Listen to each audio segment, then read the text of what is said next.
time for some fun and games, but also with a business angle. Joining me now is David Lehman, and he's the Managing Director of Commodity Research at CME Group, and a pleasure to have you here at CBOE. Thanks for stopping by. My pleasure, Angie. Thanks for having me. This is a terrific topic. We're talking about 4-H, and because CME Group is a place for commodities, how do you come into this, and how are you trying to reach more students?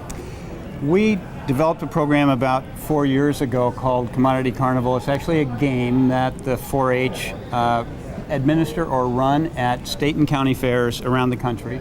This year we'll be in 150 fairs, state and county fairs throughout the U.S. And it's a game that helps 7 to 14-year-old kids understand that agriculture is a business and that there's risk involved in that business. It is a business, so break this down a bit, because of course we see traders on the floor trading futures on commodities such as corn, wheat, cattle, lean hogs. So how do you relate that to children or teens? Right, so this game was developed, we went out to universities in the Midwest and asked them to help us come up with this interactive experience, and Ohio State University came to us with the idea that we eventually adopted. We think it makes the most sense, and it's you grow a hog in this particular version and then sell a hog. So it teaches the kids, they have a little egg, they put inputs into that egg, feed, labor, building costs, animal health and whatnot, and then weigh that egg, and then that gives them a little game piece that they use on this Piglinko board, which which shows the randomness of the market and the the risks that are involved, and that falls down to a price, and then that price determines whether they've made a profit or a loss on their hog. What are some of the risks involved? What can possibly go wrong when you're raising hogs in the ag business?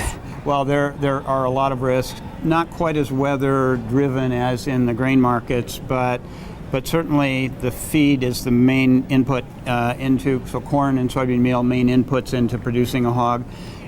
Those prices are very volatile, and so hog farmers typically will hedge those input costs. The output price for their animal is determined in many cases by kind of macro factors that they can't control, what the dollar is doing if it's an export product, which pork is. So you have to actually learn about the Fed and global issues. Oh yes, right. Because that all ties into what's happening with our growers out there. So what are you hearing from the children or teenagers? Do they love this? We have reached about 200,000 kids in the first 4 years of the program. We have an app as well. If you can't go to the fair and participate in person at the fair, you can download the app on your smartphone, either Google or Android, or on your computer. And we've had about 7,500 downloads in 110 different countries that are looking at this app. So when the kids play the game at the fair, they're actually competing to see if they're making a profit or a loss, and they get a ribbon then based on their result.